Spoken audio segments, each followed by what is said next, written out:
Will, talk to me. ABC Tuesday. They took his daughter. She's coming home alive. Will Trent, the series critics are calling powerful must-see TV, continues to thrill. Shouldn't we strategize before we go in there? If we screw up this case, a cop killer walks free. With the riveting conclusion to a 2-part season premiere. GBI! Help me! Get down! Will Trent, all new Tuesday on ABC and stream on Hulu. You are incredibly well-resourced. You probably need a little decluttering, but at the core of everything, do you want me to tell you how to live your life, or do you want to live the life that you deeply crave? It's in there. We just need to go on a little hunt for it. You're listening to Make Some Noise podcast, episode number 651 with guest Heather Chauvin.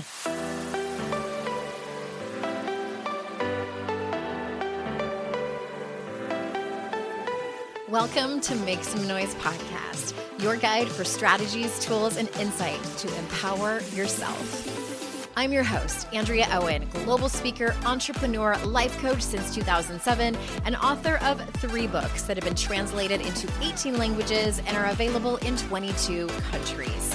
Each week, I'll bring you a guest or a lesson that will help you maximize unshakable confidence, master resilience, and make some noise in your life.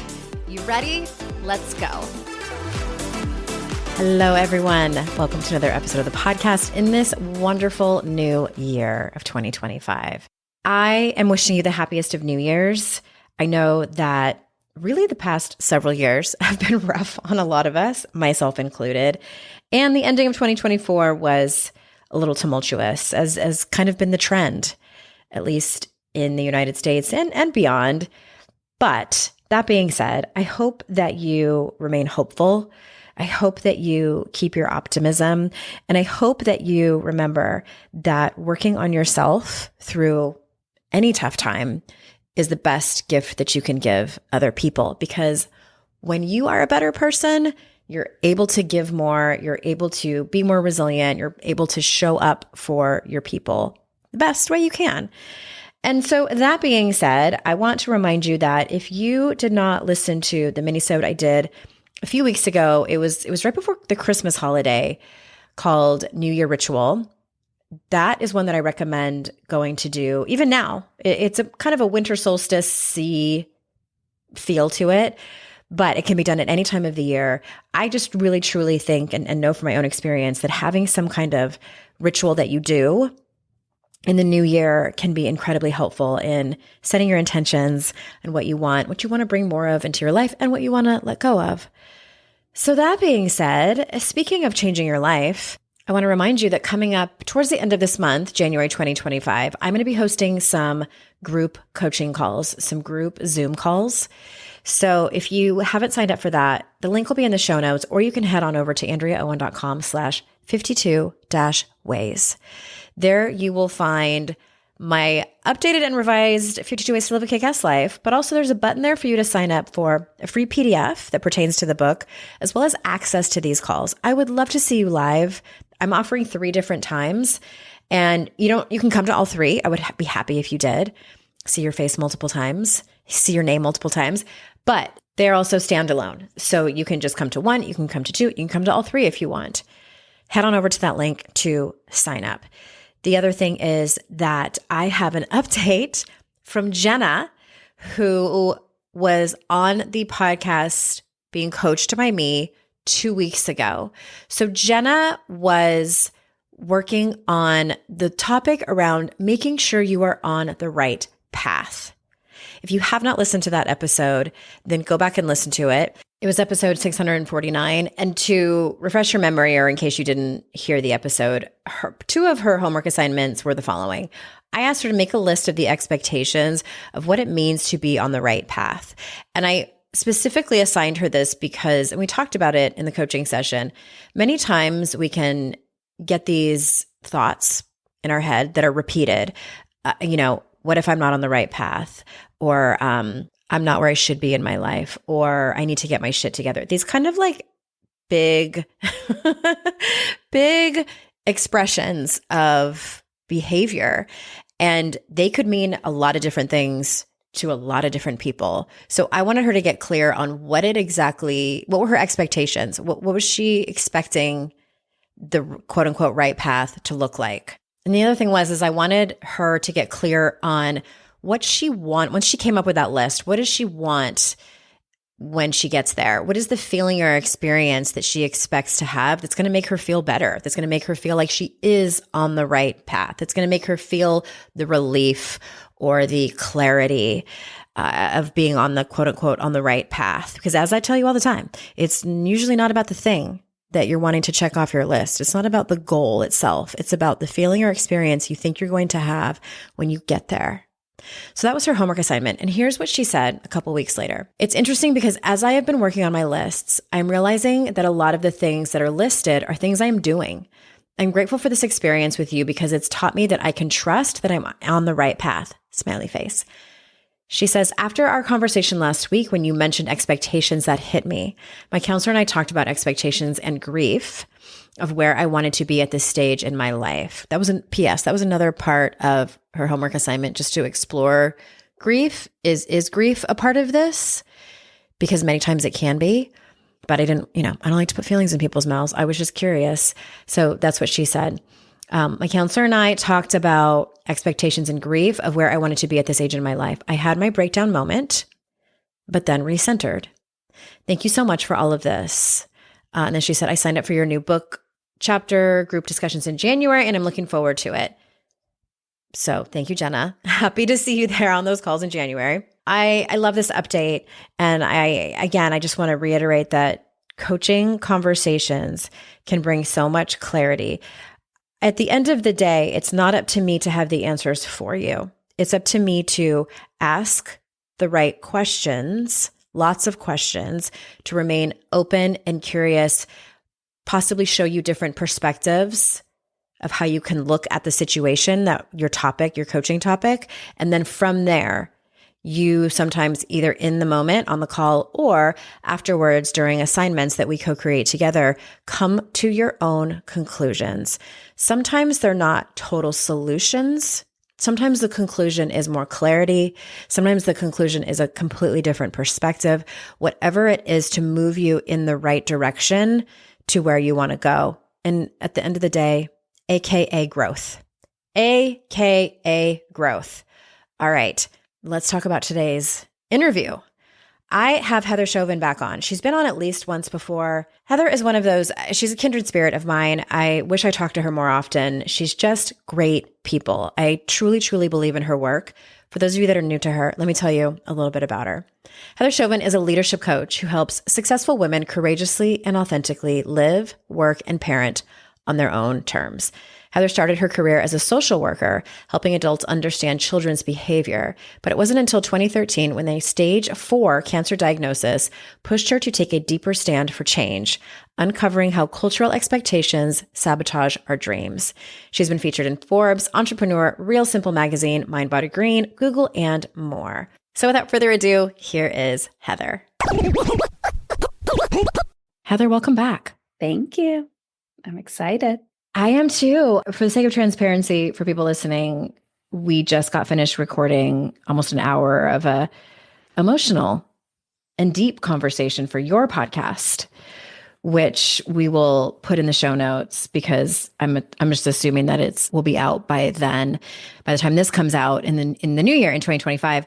As I do with most of my guests, and especially with you, is jump in the deep end and chat about just the reality of what's going on here in the States. I love that before we started recording, you called yourself, what did you call yourself? Like the Canadian emotional support person? An emotional support Canadian. Emotional support, an ESC. I'm an ESC. Officially. This is Heather's our official I got a weekend certification on it. Thank goodness. I truly believe in appropriate training and certifications. Emotional support Canadian. And here in the States, this November, we had a rough election that might mean some really big changes for a lot of people. And if nothing else, it's causing stress and trepidation for a lot of my listeners.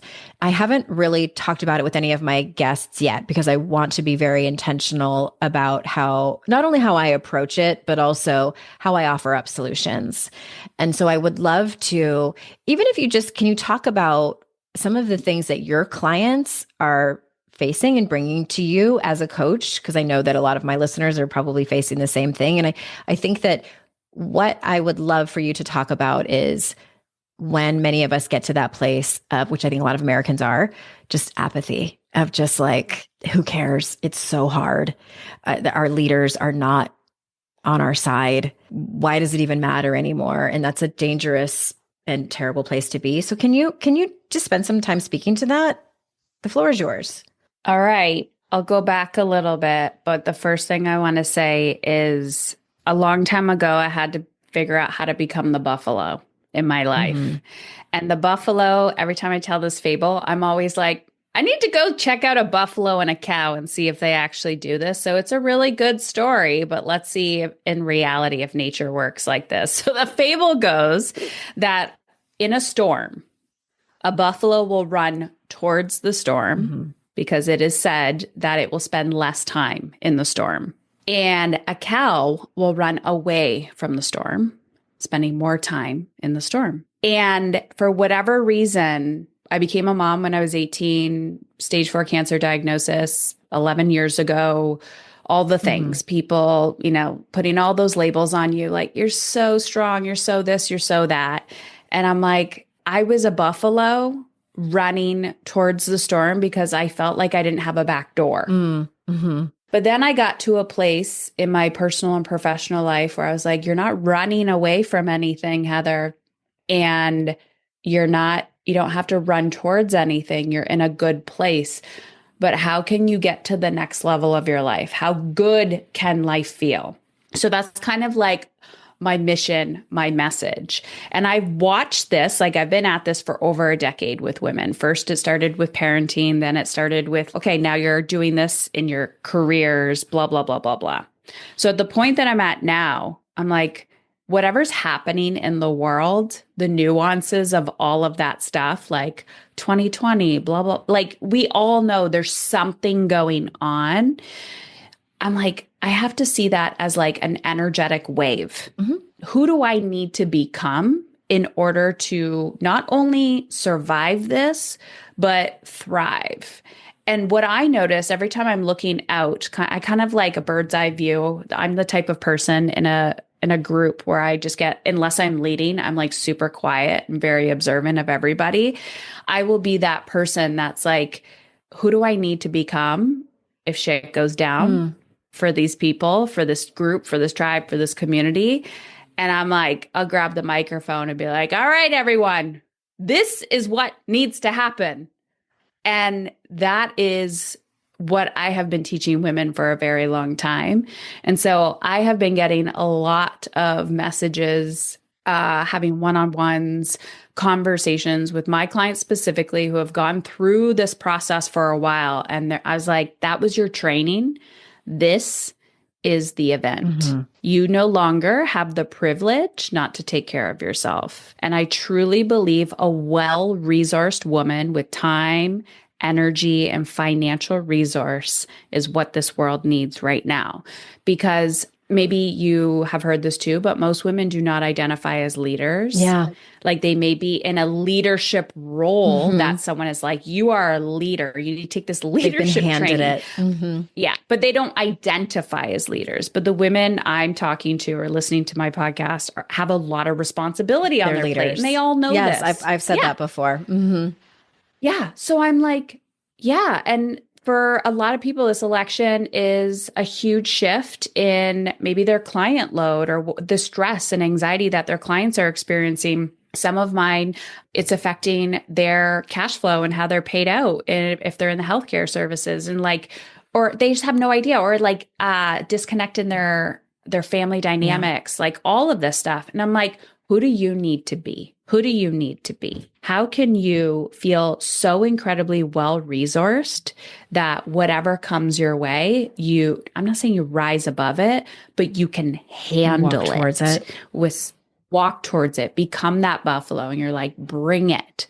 Like you're not living from this place of fear or guilt or shame chronically. You know how to process those big emotions.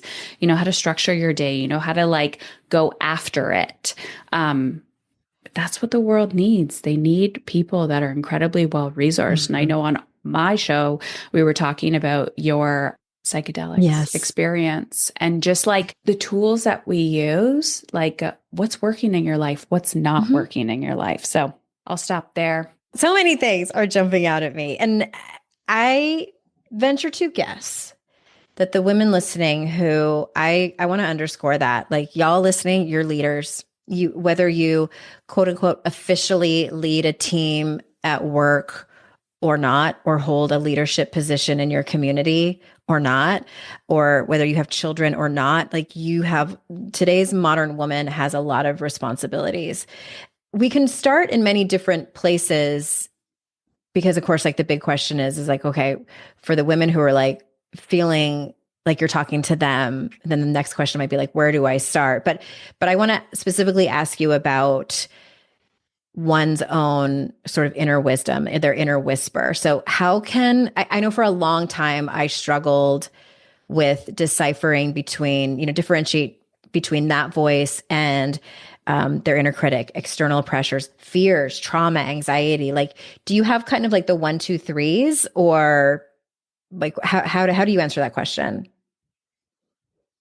Like what is inner wisdom versus like what's everyone else's noise, like the noise of what I desire, the fears, versus anxiety, yes, all of that. Because I think it's like the other stuff, using air quotes, is can be like a lot of different, come from a lot of different places. But then like the inner wisdom is like just your inner wisdom. But I think it can be hard to like parse out who's talking, what's talking, what do I listen to? Yeah. You know, it's funny. I've reflected on this a lot because my first step into personal development was mindfulness and meditation related. And it was for my son because I wasn't the one who had the problem. He had the problem. And I'm using that as a joke. But that is a lot of our first like step in is like, how can I help 100%. Someone else? And you're like, oh. You're like, oh, that was a breadcrumb guiding me back home to myself. Like, but that's the reality, is like all of these things are there. So, but as a child, I spent so much time alone. Like I'm an only child, divorced parents. So I was just alone all the time. And I've realized that was the training ground to like deeply listen to myself. Two kind of journal prompts that I would give people to start is, wouldn't it be nice if? Wouldn't it be nice if? I go to it all the time and I'm like, just write it down. Those are your little data points. Those are your little breadcrumbs. Don't discount them. Yeah. Don't be like, oh yeah, it could be something as small as, wouldn't it be nice if I could have a glass of water right now? To, wouldn't it be nice if I could leave my job, change my marriage, do whatever it is. No answer is like wrong. No, they're little breadcrumbs. The second thing that I started asking myself, and I encourage people to do this all the time, if I deeply trusted myself, what decision would I make? What choice would I make? What advice would I give a friend if I deeply trusted myself? How would I show up if I deeply trusted myself? I truly believe if you are held in a safe space and someone asks you, I'm not going to say the right question because I don't believe there's right questions, but if they ask you questions where you're just like, I don't know. Well, if you did know, what would the answer be? I'm not asking you to have right or wrong answer. Well, it would be this. It's there. But you have such a cluttered closet. You're like, I know the fucking dress is in this closet. 100% it's in there. I just need to find it. And it may take you a very long time because you're going through item by item by item, but it is in there. Yeah. Your wisdom is in there. You just have to create tiny bits of space to listen. Yeah. And so often when I'm working with people, especially when they're like, I've done this, not working, I'm like, you are incredibly well resourced. You probably need a little decluttering, but at the core of everything, do you want me to tell you how to live your life, or do you want to live the life that you deeply crave? Right. It's in there. We just need to go on a little hunt for it. Oh, amen. I love a good, powerful question. I think curiosity is an underused resource.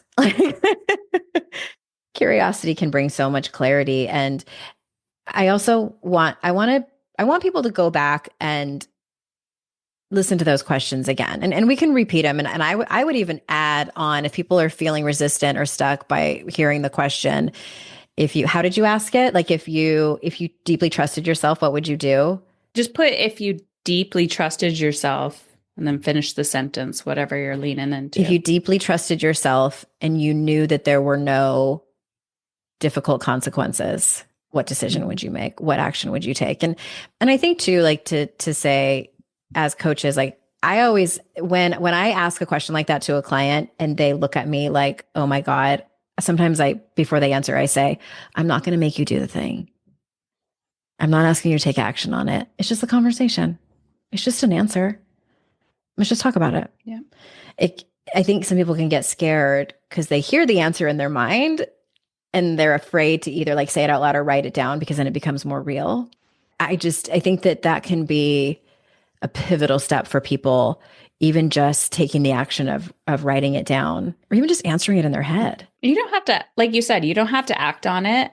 It may sit with you for multiple years. Mm-hmm. But I think if you're giving it more energy and attention, and as you're doing other work to become stronger, whether it's physically, emotionally, spiritually, whatever it is, one day they both collide. They come back. It's like nature. It will work itself out. It does work itself out. I have found that that's interesting. I had never thought of the picture that you painted of being an only child and spending a lot of time alone. I have half siblings but they're much older than me. So most of my childhood was spent alone. And I had a similar experience, like where I felt more spiritually connected when I was much younger, even though I was raised in the church, but didn't feel that direct connection of like the stories I was hearing and the lessons I was learning. I knew I was connected to some kind of God / energy source / whatever. That went away as I got older. I say that because there is something powerful about carving out times of silence. And I've never had a great relationship with meditation. However, I have found that, especially since I got this new dog, Astrid, my German Shepherd, she's 2.5 now, and she requires a walk every day. Like I cannot, and not just like down the block to go poop, like a full on 30-minute brisk walk. We do not miss. And there was a period of time where I was doing it twice a day.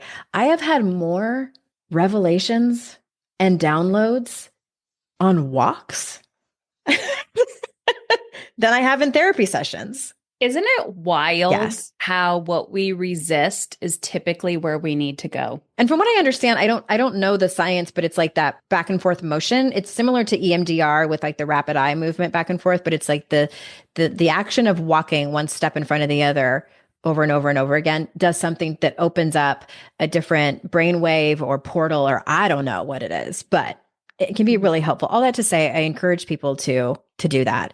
Thank you. It's really about getting quiet to be able to decipher those voices. I know that facing really deep-seated fears is a reoccurring theme in your work. So what advice do you have, or where do you start with clients who are struggling to confront those things and move past their biggest worries, fears, and anxieties? Should they run 3 marathons in 3 days like you did? If that's a desire, maybe. You know what's funny is I don't identify as an athlete. I was never athletic. I'm using air quotes as a child. There were a few times where I had to go to like PT or I would get like some sports massage, and I would just from like some ripped, incredibly athletic woman. And she was like, oh, that'll be easy. Yeah, I just did that last week. Like, it is so funny to see the pendulum of like identities. But at the same time, and we had a similar conversation about like psychedelic use on my podcast, it's the intentionality behind it. Are you running away from something or are you running towards something? And for me, when I decided to sign up for something, I was 100% running towards my fear of failure, towards a fear of like, I actually don't think I can do that thing. And it felt like I was running towards a block. towards a barrier in my life of like wanting to achieve something. It wasn't where I've seen people who will get into endurance and I'm like, you're actually running away from your life. Like it is very apparent. I'm looking at you, that elite are running. athletes who love to listen to this podcast, but are still stuck. Yeah, you're like, oh, it's always good when you're like, oh, would you like to come to my retreat? Absolutely not. No, I'm Are running you going to make me sit? an Olympic triathlon that weekend. Yeah. We always know. Like We see you. You know, life is just not actually that difficult. It's emotionally uncomfortable. Mm-hmm. That is like the stake I put in the ground. I have done some pretty quote unquote hard things and I was addicted to hard. And so what I realized, if I lean into the emotion, it's just there to guide me back home to myself. I have a deeply intimate relationship with fear and I will often bring people there. And I'm like, what is this? And let's label it as fear. Label it as guilt or shame. You just become best friends with those parts of yourself. I write them love letters. I'm like, fear, why are you here? To protect you in some capacity. Same with shame. What do you need from me to feel safe to leave my body? And, cross out fear, put shame, put guilt. And when you're just, you gotta lean in, when you gotta talk. Hey, you're here. What's going on? You're not running away from. You realize, oh my gosh, it's like Wizard of Oz. Like it's the big scary mask with this tiny man behind, like all the things. It's just, I was just trying to keep you safe. Mm-hmm. I was trying to keep you alive. And you're like, oh, I'm good. I'm ready to thrive. Like your brain is not designed to keep you thriving. It's designed to keep you safe. Like your body is just designed to keep you alive. So once you understand that, you can learn to co-create instead of being like, I did everything on my list today. Am I good? Am I good? Am I good? Like just observing your own behavior is wild. Mm-hmm. Okay. I love that. I'm going to tag on to that. We need to take a quick ad break. We'll be right back. If you're a woman over 40 dealing with perimenopause, you don't have to accept it as just another part of aging. Did you know there are so many perimenopause symptoms?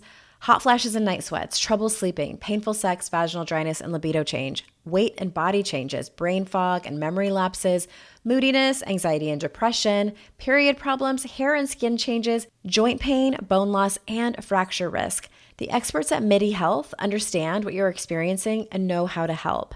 Midi clinicians are menopause experts dedicated to providing safe, effective, FDA-approved solutions. Visits and prescriptions are covered by major insurance providers, no membership fees or hidden costs. If you're uninsured or Medicare is out of network under your plan, they also offer affordable cash payment for services. I know for me, as I'm about to turn 50 in 2025, finding a doctor that specializes in perimenopause and menopause is incredibly important. You deserve to feel great. Book your virtual visit today at joinmidi.com. That's joinmidi.com. Llévate más de lo que esperas todos los días con el nuevo McValue en McDonald's. Ahora puedes comprar uno y sumarle otro por $1. Así que cuando tu equipo favorito enfrente a sus rivales, enfrenta tus antojos con $5 Meal Deals. Y si estás corriendo para alcanzar el desayuno, corre al app para llevarte ofertas antes del cutoff. Tú decides, y con McValue, tu decisión siempre rinde más. Precios y participación pueden variar. BOGO $1 válido para un producto de igual o menor valor. Debe estar registrado en Rewards para ofertas en el app.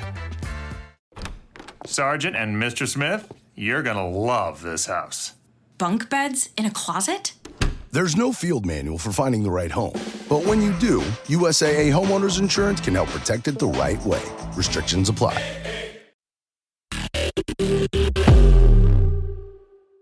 Okay, I appreciate that answer so much. And here's the thing that I like to tell people too that's directly related to your answer. And it's in the form of people who say, I hate confrontation.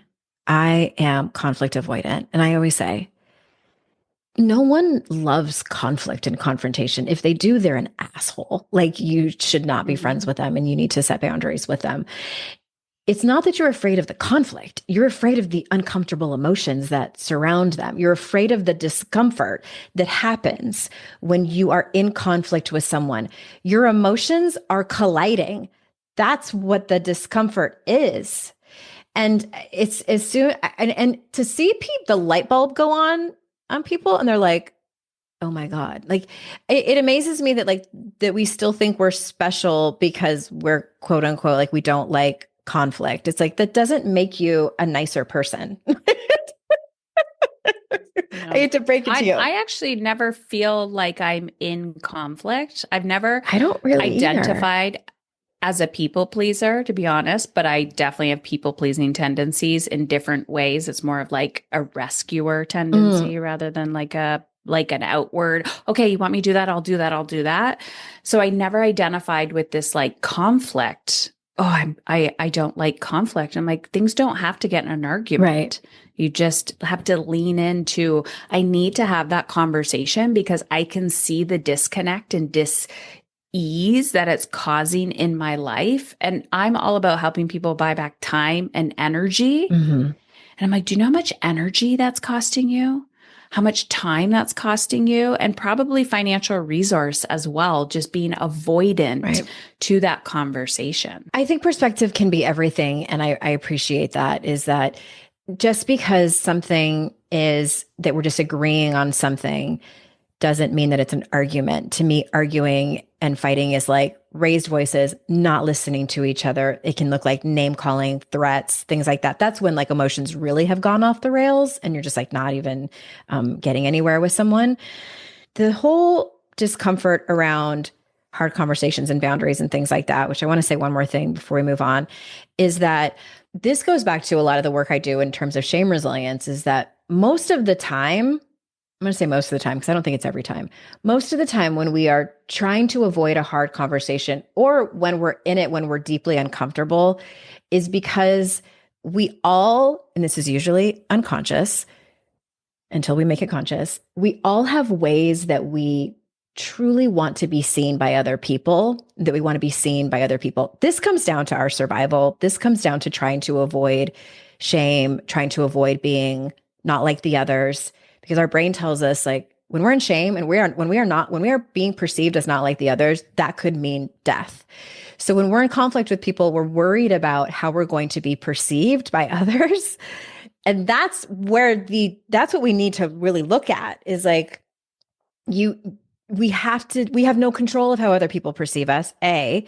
And two, what is it that you're feeling? Are you feeling anxiety, shame, or the possibility of shame? Because I feel like that's an emotion in and of itself. Like you might not be in it, but even just like the tremor of it, ooh, that can make you behave in ways that you don't want to. So all that to say, my hope is that people can kind of see this different perspective that we're offering. It's kind of like, I call it the 7-layer dip. Like let's look at, I'm always obsessed with the root of the problem. Like, let's get the root so we can like pull it out and look at it and talk about it and run towards it so that we can change any behavior that we're wanting to. All right. So I know that we talked about it a little bit in the last episode that you were on, but it's been several years and you might answer the question a little bit differently, but a lot of your work is highlighting the connection between what you just mentioned, energy management and emotional well-being. So where can people start with that? If they're new to your work and they're like, I mean, is there like a PDF that you have? Like, help us.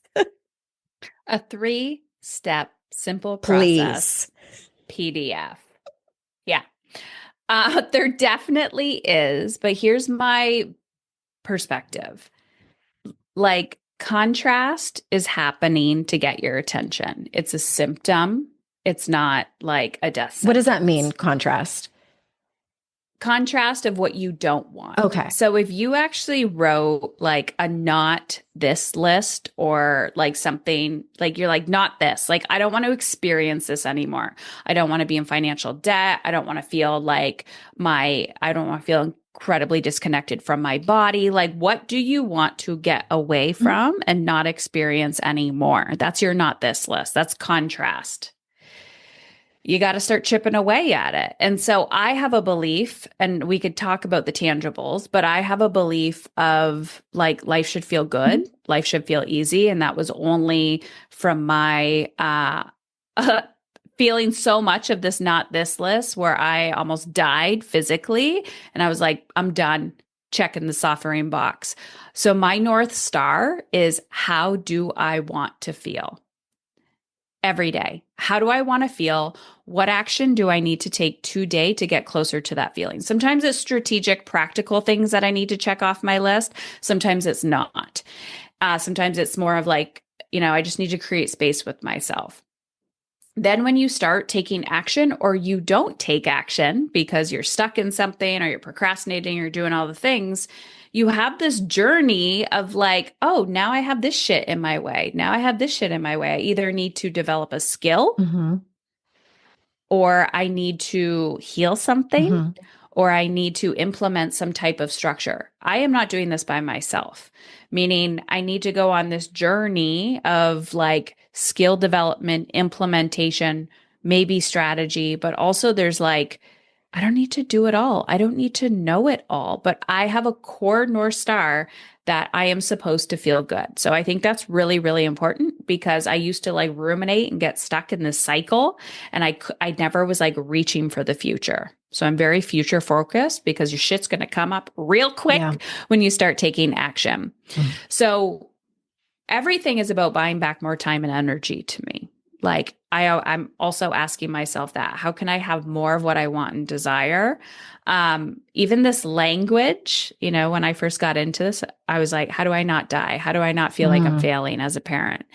So I go back to my wouldn't it be nice list. Wouldn't it be nice if you have your data markers, everything that you want and desire is a feeling? Yeah. It's not about the thing that we want. It's about the feeling that we think that we're going to get on the other end. Yes, everything. But you can have the more money. You can have the bigger house. You can have the newness. You can have the sun outside. You can change, like you can actually do the physical thing, but it is a feeling. So when you identify that there is, okay, it's actually a feeling. I'm not going to be happy when, right? So then I can co-create, take the physical action while also doing the emotional work, the spiritual work, like not self-abandoning myself to co-create to get there. The other part of this is when I hear people say like, I don't have time for this.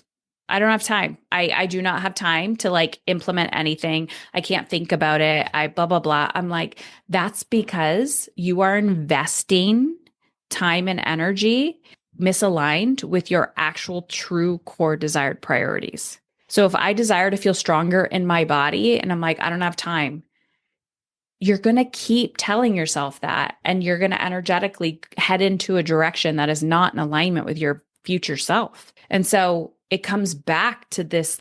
We're so used to habitually self-abandoning ourselves that we actually believe we are not worthy of 10 minutes. We are not worthy of feeling good. And that is the root of, I need to look at that, but I can also challenge it, lean in, push in just a little bit into those edges of like, even if it's just 10 minutes a day.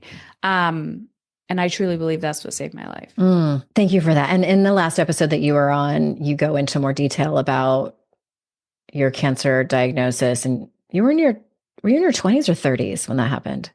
I was 27. You're 27, that's right. And coming back from that. And it's a really amazing story. So I encourage people to go listen to that episode. So we need to take one more break. And when we come back, I want to ask you more questions about personal energy and priorities and all that good stuff. Be right back.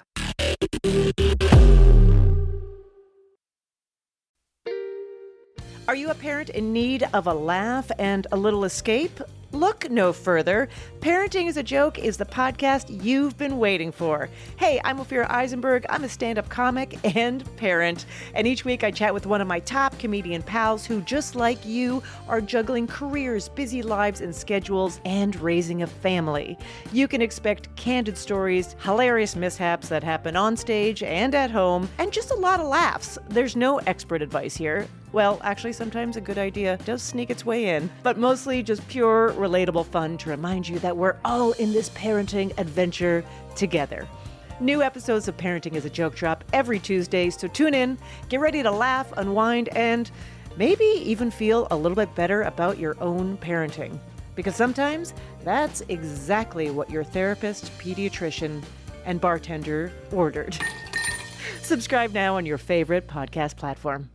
When it comes to raising kids, there's so much to consider. Things like, what do we feed them? When do we feed them? How do they sleep? What does it look like to raise kind kids? How does their nervous system work? How do I keep myself calm? What are my triggers? There's so much that comes into play, and we are distilling all of that information for you at Voices of Your Village podcast, where we bring experts in the field of early childhood and education and psychology and across the board so that you don't have to comb the internet for information. You get to show up and hang out and have shame-free, judgment-free conversations and insights into what it looks like to raise kind, empathetic, emotionally intelligent humans. I'm Alyssa Blask Campbell. I have a master's degree in early childhood education. I'm a mom of 2, and I am walking this journey right alongside you doing this work. Come hang out with me at Voices of Your Village, and we can dive into real conversations with actionable tips.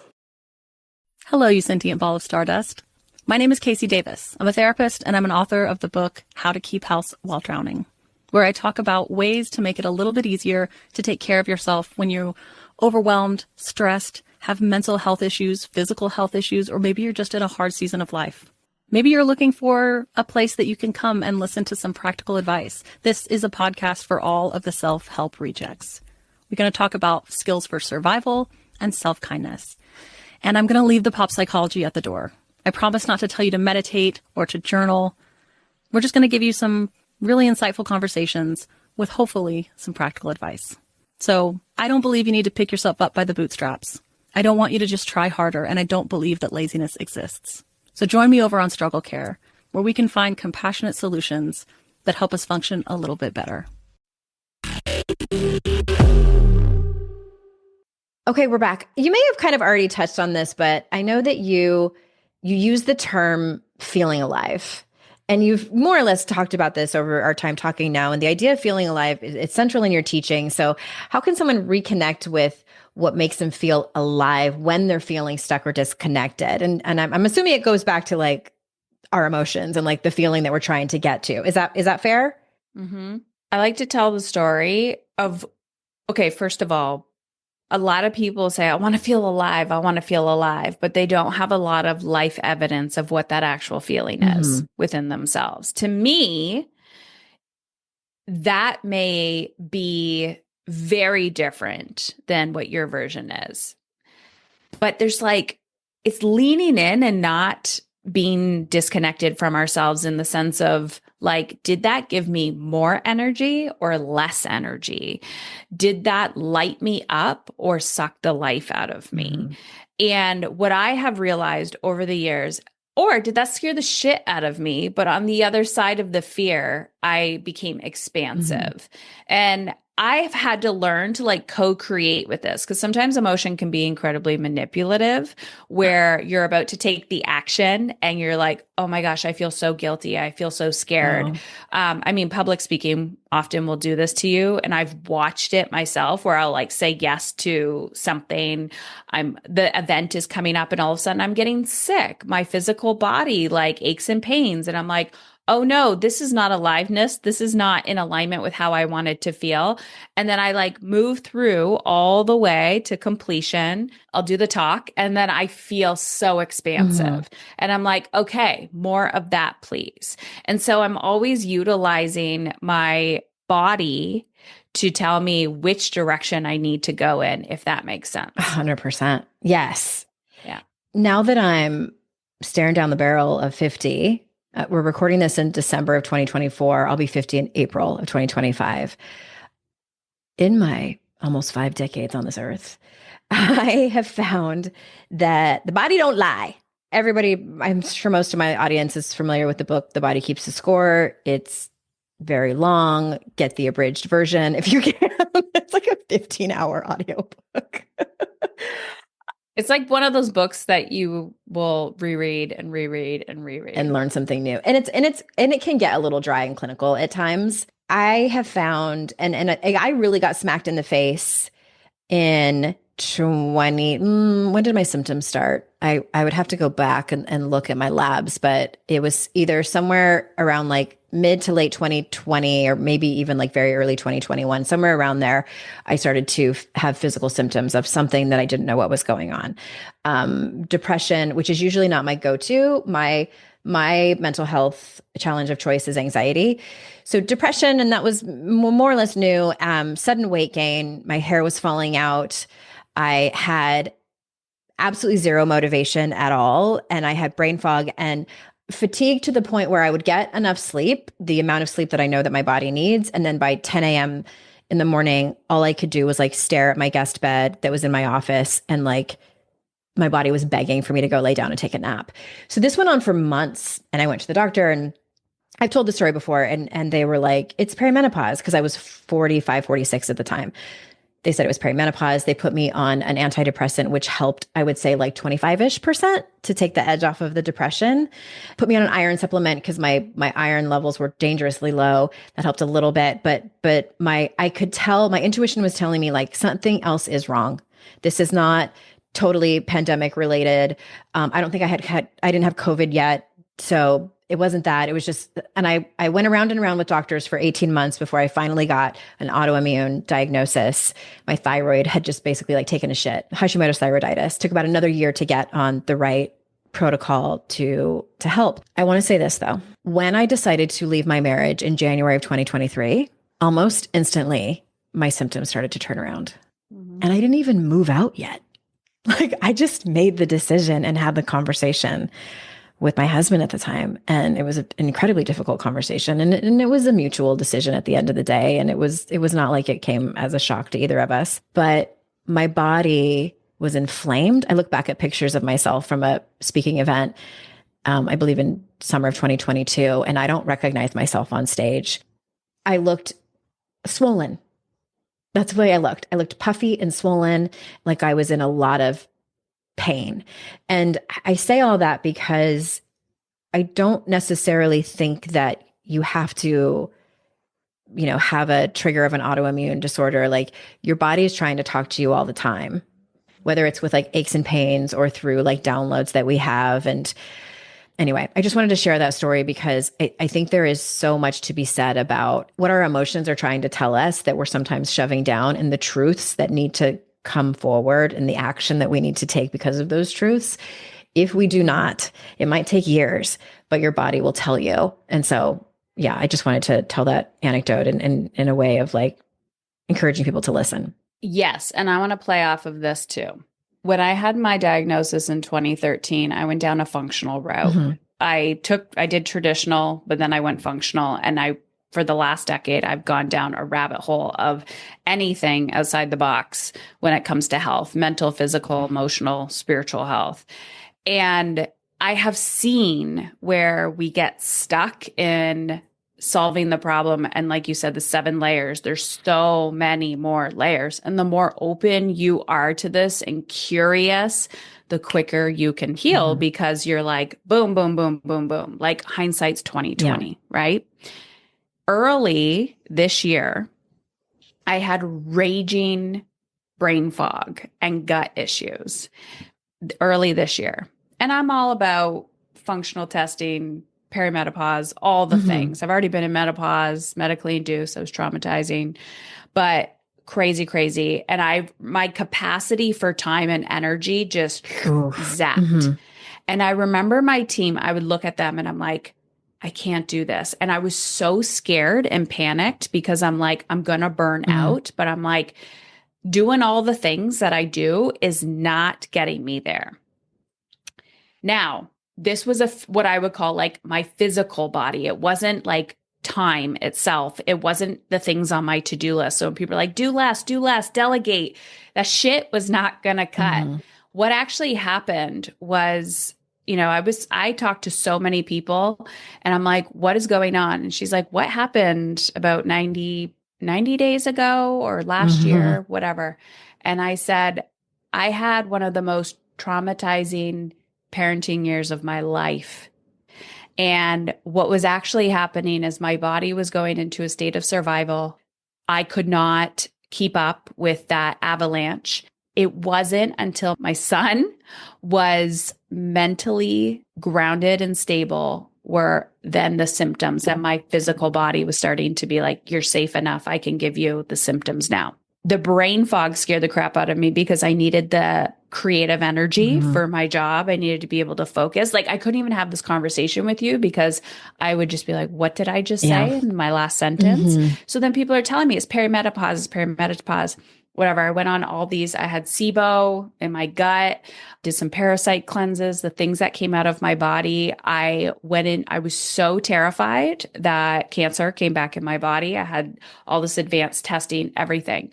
What I learned about that was, number one, it's not my fault. I didn't do anything wrong. I wasn't failing, because when you've like, quote unquote, healed, you got out of a crisis state in your physical body, I'm like, what did I do wrong? It wasn't because I didn't drink enough green juice, didn't meditate hard enough, didn't sleep long enough.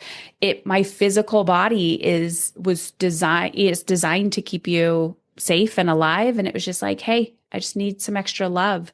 But I truly believe if I didn't have the skill of listening to my body and saying, no, something's wrong, and having the grit and determination to like run towards it, I wouldn't be in a good place today. And to be able to get out of that within a few months versus decades of my life, sometimes it's not everything is just because you have a lot on your plate or you're overwhelmed. Yeah. I also think too, that's why this year at the end of that, I explored psilocybin as well, because I'm like, I don't fucking know what's left inside of me, but I'm going to try something different and I'm going to hit all corners. And so huge decluttering where now I'm like, I'm in a good state, a state of momentum. How good can I feel? How good can it get?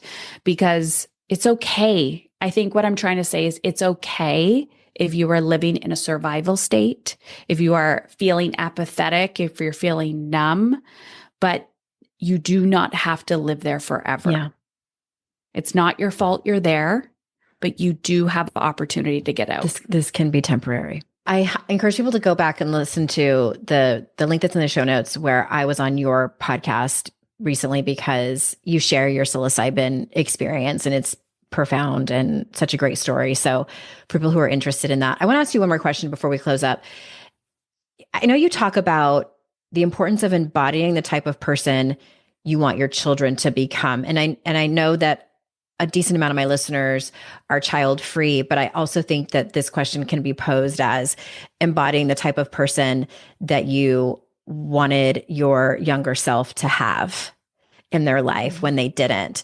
So what are some small daily actions that people can take to have that self-awareness and maybe like work on their emotional resilience or whatever it is to become that person, either for their children or for their younger self?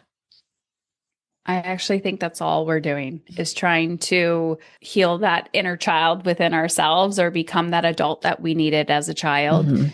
I literally ask myself that question all the time. And I think it's very simple to say, who did I need as a child? Again, I think we are too externally motivated to serve others without first looking in the mirror. Every trigger is an opportunity for growth. What are they triggering inside of you that needs your attention? And so I simply just ask, like the question that we talked about earlier, if I deeply trusted myself, what decision would I make? Who did I need as a child? Write that down and ask yourself, what were those attributes? And start looking in the mirror, asking yourself, where do I have a growth opportunity? Yeah. I know that's not a simple that's not like a simple step process to changing your life. But again, it goes back to like, how can you just be 1% better, 1 degree better? So an example is, who did you need as a child? Maybe you needed somebody to hold space for you and just not be reactive. And you're finding yourself very, very reactive. You're like, how can I just walk away from the situation right now and then re-enter? How can I create a little tiny space Just do something slightly different than what I typically normally would do. Mm-hmm. And I'm telling you right now, it's just like a ship. You're just slowly getting back in alignment with what you truly want and desire. And another go-to is I'm always asking myself, and I've said this already, is how do I want to feel? How do I want to feel? And it's very counterintuitive in our brain that how I actually feel matters. And that's the secret that everyone is searching for. But that child that I needed as a child and that parent that my children need is a version of me that's in alignment. And so when you are filling your cup with more of what you truly want and desire, tiny bites, you will see over time, that slow burn, that slow drip, you're like, you wake up and you're like, oh, I feel different. I feel different. And you've become the adult that you needed as a child. Just 1%. I love that. I want to just tag onto that and then we can close up. And your triggers, whether you are triggered by a partner, a coworker, or a teenager, raise his hand. That, though, I mean, if you could even just imagine that when that happens, someone is holding a mirror up and you're like, you point at yourself in the mirror and say, and there I am. And there's the place that I need to work on. I'll tell you what. So my kids are teenagers now, and raising them through a separation, a very close divorce, and also having a 15-year-old daughter has held up the mirror to me. I'm gonna try not to cry, and forced me to look at what I didn't get as a 15-year-old, 16, 17-year-old girl. It's forced me to know where I need to show up better as a parent. And these are not like the easy things for me, those places. And also it's allowing me to see the stuff I have with my own mother and have had with my own mother and not even known about, as well as it's allowing me to have more compassion for my mom, because now I'm a mom of teenagers, and I'm like, oh, that's why she had a hard time with X. That's why we have this conflict around why. Like, it just changed my perspective on so many things. So I think when we're young, like, we see our parents as like, they have one role, and that is our parent. They are not actual humans. There's no way that they could have other lives beyond our own, and other roles and emotions and fears. And it's like, I think that at this time in my life, having my mom is still around and having teenagers, it's allowed me to see a lot of different perspectives that I never did before. And many of those perspectives are forcing the mirror upon myself. And now I get to make the decision of like, do I want to open my eyes when that mirror is held up? Because for much of my life, I did not. Like, that mirror got held up and I was like, nope, I'm not going to open my eyes. Now I'm at a place where I'm like, all right, I'm very uncomfortably opening my eyes. And what is one action that I can take in order to not just heal, but like even just look at and like start to chip away and like look for the breadcrumbs that you mentioned and things like that. And it's like, I think if we can look at that through the perspective of like, you don't have to, we're not asking you to like go and do ayahuasca to heal your mother wounds. It's like, let's just start by like opening your eyes in the mirror and seeing like maybe what you need. And that might be emotional, but I say that last part to maybe sort of like ease the fear of what it might look like. Yeah. And I think also a lot of people have this perception of like, I'm going to do all this work and there's an end. Mm-hmm. And that's the messiness of human, right? Of being human, is there is no end. Like, I could look at that mirror every single day, and that gets a little exhausting after a while. So can I just eat the bag of chips? Can I just scroll a little bit? And this is the duality of leaning into what do I need to look at, but also showing up for the life event in front of you, meaning like the person in front of you, but then apologizing and saying, I was incredibly reactive and I am sorry. Let's try again. Let's try again. I think there's a difference between being in the swimming pool versus walking around the swimming pool.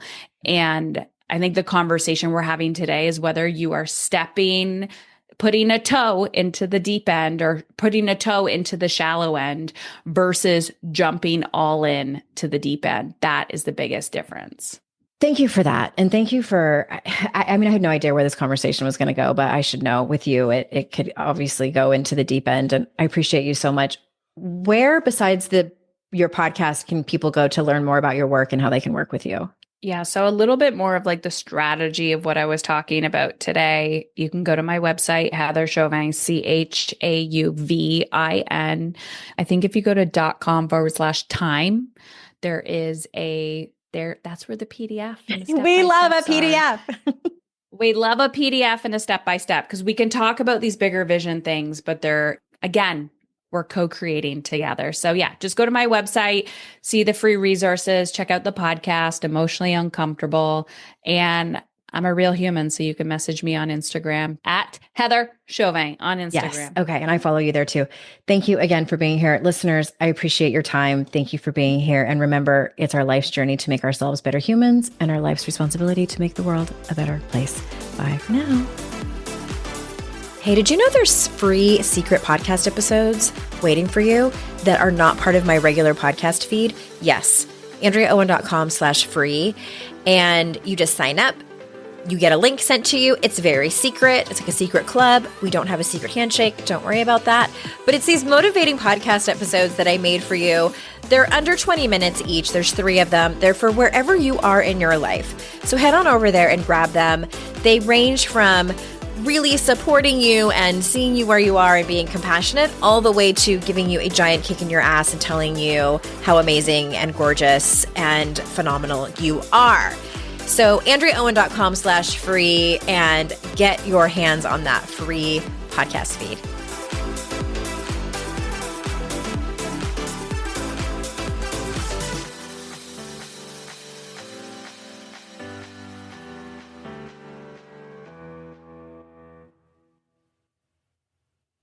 Hello, you sentient ball of stardust. My name is Casey Davis. I'm a therapist and I'm an author of the book, How to Keep House While Drowning, where I talk about ways to make it a little bit easier to take care of yourself when you're overwhelmed, stressed, have mental health issues, physical health issues, or maybe you're just in a hard season of life. Maybe you're looking for a place that you can come and listen to some practical advice. This is a podcast for all of the self-help rejects. We're going to talk about skills for survival and self-kindness. And I'm going to leave the pop psychology at the door. I promise not to tell you to meditate or to journal. We're just going to give you some really insightful conversations with hopefully some practical advice. So I don't believe you need to pick yourself up by the bootstraps. I don't want you to just try harder, and I don't believe that laziness exists. So join me over on Struggle Care, where we can find compassionate solutions that help us function a little bit better.